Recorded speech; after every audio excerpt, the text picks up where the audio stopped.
In the TV show Millennium, the lead character, Frank Black, said something once that was something along the lines of false hope is a trap that prevents you from seeing the brutal reality of a situation until it's too late. When hope comes from the vibration of craving or longing, it's coming from an empty bucket. Empty is a synonym for scarce. It means without, which is the same thing as lacking. The universe hears your request and it says, okay, if that's what you want, well, then I'll grant you your wish. Welcome to Penny's Mind Files Method, the podcast showing you where the off ramp to the healing highway is when you are stuck on the life sucks road. In this episode, we're talking about the difference between hope and faith. Several years ago, when I started on my healing journey, I definitely thought that I understood a lot more than I actually did, which I now realize, of course, was my ego exerting its authority over my thoughts, meaning I wasn't in control of my thoughts, my ego or my mind's process was. So back then, and still actually today, I believe that God would send messages through songs and TV show characters rather, and movie characters, which is really the age-old belief that inspired thought comes through artists, songwriters, and scriptwriters. The only difference is now I understand why that happens. So when my life was really chaotic and extremely stressful, the only way that I could calm my thoughts was to immerse myself in various TV shows. It was kind of a meditation for me because I could forget, which is really another way of saying avoid what was going on in my life at the time by immersing myself in a fictitious one. So, one of the shows that I watched back then was called Millennium. It was an offshoot of X-Files and it ran for 3 seasons. Now, at the time, I was married to an addict, working at a job which was an unhealthy environment, and just plain unhappy. His addictions were taking a toll on our relationship. And even though I thought that I loved him and I really wanted our marriage to work, I kind of knew that it couldn't. But I wasn't ready yet to accept that truth. And a close friend I had at the time kept telling me to just hold on to hope that one day everything would, work out. And I kind of believe that was true, right? Like everything happens for a reason and it all works out the way it's supposed to. So this one night, I'm watching Millennium, and the lead character, Frank, he says something like, false hope is a trap that prevents you from seeing the brutal reality of a situation until it's too late.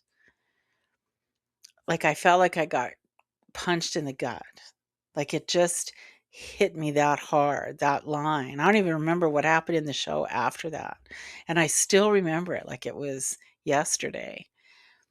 That line stayed with me because in my world at the time, we'd been talking about just holding on to hope, right? So years later, when I was willing to accept that my marriage was over, that I couldn't save it, and I finally understood the truth of that statement, that character in that TV show made, because I realized that I was holding on, I was hoping for something that had died a long time ago. I don't even know if it was ever alive, right? It was an illusion. And the whole time that I was hoping, my ex-husband was gambling his way into our financial demise. It was too late for me to save anything. Like I had to just start over. So if we just take a second here and look at where is hope on the emotional filter frequency scale, we can plainly see that it vibrates way below neutral, which, if we kind of look at the scale as from an oppositional perspective, right? Like everything above the heart, that little picture of the heart with that's stitched together, everything above there would be vibrating in light, and everything beneath that would be vibrating in darkness or emptiness, right? So for a long time, that's where I was, vibrating in the lower half of the emotional filter frequency scale, specifically vibrating in craving, or you could say longing, because I wanted our marriage to work out, because I'd made a commitment to him and to myself and to God, and I wanted to keep that commitment. I didn't know at the time that God didn't expect me to stay in an unhealthy and abusive marriage, that our marriage vows that were taken in a church weren't valid because I made a vow that I didn't fully understand. God knew that, but I didn't know that. I was living in a complete state of lack. There wasn't a single one of my buckets that had anything in them. Not a one. And God knew that. He was waiting for me to work my way through the anger at having failed in my marriage, which wasn't my entire fault, but nonetheless, and step up through pride, because that's right above anger, right?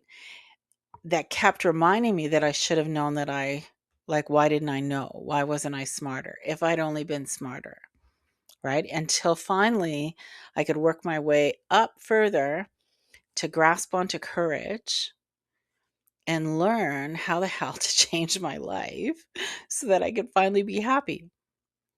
And once I found that courage, I just had to reach a little higher, even however briefly that is, toward willingness and acceptance.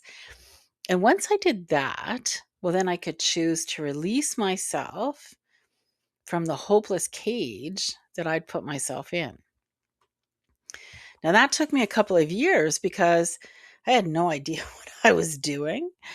And even though I was working with a therapist and participating in group, the map that I was following wasn't as detailed as the Mind Files method map.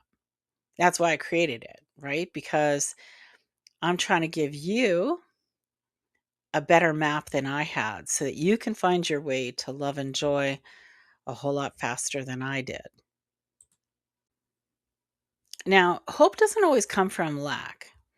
Sometimes it'll come from inside the vibration of faith, which is somewhere between reason and love on the EFFS. But remember, for you to be consistently, you have to be consistently vibrating above neutral for that to happen, right?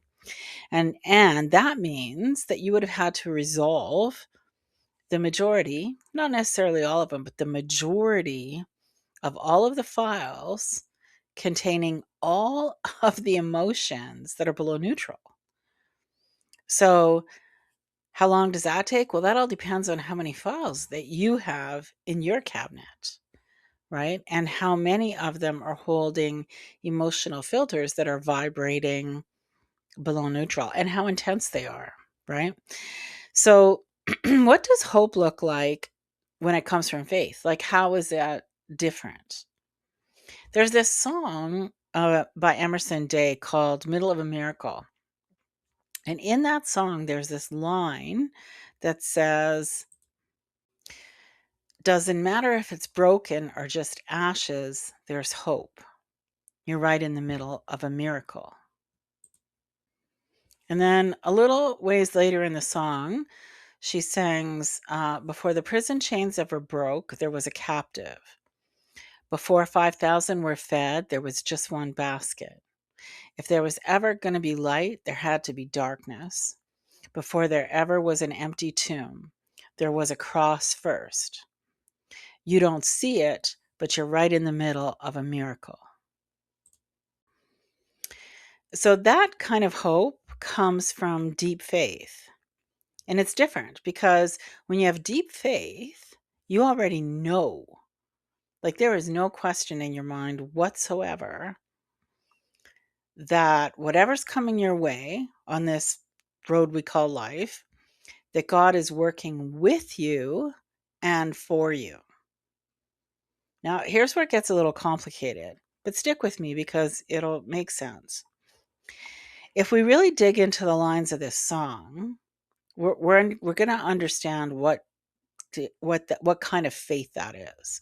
So in the Bible, in the book of Acts, we learn, right, that many of the disciples were thrown in prison because they were doing what Jesus told them to do, to go out and teach to whoever was willing to listen to them, all the things that Jesus had taught them, right? They got thrown into prison, so they were captives, right? And when we allow guilt and shame and apathy and anger and grief to rule our thoughts, then we become captives in a kind of darkness, don't we? But just as Peter and the other apostles who were imprisoned were let out of prison by an angel and freed, right? So are we when we choose, consciously and intentionally choose to follow the teachings of Jesus and improve our lives. In the Gospel of Matthew, we're told the story of how Jesus fed 5,000 by blessing 5 loaves and 2 fish. That story happened in chapter 14, and here's what it says. And I took this from the New Revised King James Version. It says, "Now when Jesus heard this, he withdrew from there in a boat to a deserted place by himself. But when the crowds heard it, they followed him on foot from the towns. When he went ashore, he saw a great crowd and he had compassion for them, and he cured their sick. When it was evening, the disciples came to him and said, 'This is a deserted place, and the hour is now late. Send the crowds away so that they may go into the villages and buy food for themselves.' But Jesus said to them, 'Well, they need not go away. You give them something to eat.' And they replied, 'Well, we have nothing here but 5 loaves and 2 fish.' And he said, 'Bring them here to me.' Then he ordered the crowds to sit down on the grass. Taking the 5 loaves and the 2 fish, he looked up to heaven and blessed and broke the loaves and gave them to the disciples. And the disciples gave them to the crowds. And all ate and were filled. And they took up what was left over of the broken pieces, 12 baskets full. All those who ate were about 5,000 men, besides women and children." And then in chapter 15, we're told in verse 32 that this happened again. He fed 4,000 people who had been listening to him teach for 3 days. This time, though, they had 7 loaves and a few small fish to start with. And when the disciples were finished feeding the 4,000, there were 7 baskets still full. Now, some of you might not believe that Jesus literally fed these people bread and fish. That's okay, but you have to admit that he fed them something. So let's look at that from a different perspective then, a different angle. Jesus gave us the Lord's Prayer, right? That's in the Gospel of Matthew as well. It's in chapter 6. And in that prayer, we are told to ask God, "Give us this day our daily bread." So what does that mean? If we consider the wisdom and the lessons that Jesus teaches us as food for our soul, and we acknowledge that bread is food, well, we could understand that the bread we're asking God for is food for our soul, and that the bread given to the thousands of people who came to Jesus asking to be healed, right? You get where I'm going with this. It's all perspective. So the next line in Emerson's song says, if there was ever going to be light, there had to be dark first. Well, we kind of talked about that in the last episode, Love versus Fear, right? Light and dark. So if you missed that one, you should go back and have a listen or watch. And then finally she says, before there was an empty tomb, there had to be a cross first. Now, it took me a long time, I'm going to admit, years actually, to understand why there had to be a cross first. Right? I couldn't figure out why God allowed Jesus to be brutally murdered. And worse yet, if, as it says in the Gospel of John chapter 3, God so loved the world that he gave his only begotten Son. Yeah, that was a tough one for me. You see, I couldn't have that kind of faith until I had resolved the resentment tied to the mind file that talked about my earthly father. You see, resentment vibrates mostly in anger and pride, which is closer to neutral but still below it. And if the resentment was revisited thousands of times, which mine was for sure, then that file is really intense. Because remember, the emotional filters are layered, and every time that your mind's process references a file, it reinforces it, which means that another emotional filter gets added to that file. So whatever was in there is duplicated. That's why they become so intense, because all of those emotions are like compounded. So for me, once I resolved that file, and I was finally looking through cleaner filters, I understood that God knew the long plan. He could see further in time than just those moments, right? And because Jesus was on God's team, he'd been given the plan and he had the map. So he knew that the story of his life would be shared and that it would heal millions of people around the world for thousands of years. And that was what his purpose was, to set the world on fire. Remember, in the Gospel of Luke, chapter 12, verse 49, Jesus actually says, I came to bring fire to the earth. Well, he certainly did that, didn't he? Because it's over 2,000 years later, and we're still talking about him. So when hope is wrapped in that kind of faith, that kind of knowing, it's really owning that God is with you even in rough waters, because he knows the whole plan. He's with you all the time, just waiting for you to see what you're supposed to see and hear what you're supposed to hear, right? But if you're busy trying to control the situation,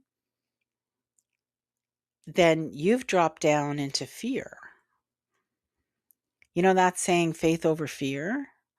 Like, I wonder if whoever came up with that actually knew that it was literally faith over top of fear. Okay, so here's the final twist. Like I said, God knows the whole plan. It's his plan, actually. And all we have to do is follow it, his map. It's all laid out for us. We just have to be willing to accept that he knows what's best for us. And if we can have faith in that plan, if we can accept his love, well, then we truly have nothing to worry about. That's it for today. I hope you heard something that helped you see how to shift your frequency a little bit higher. Let me know what you think. Get in the conversation, leave me a comment. And if you're curious, Go have a listen to Emerson Day's song Middle of a Miracle. You know, music is good for the soul, right? See you next time.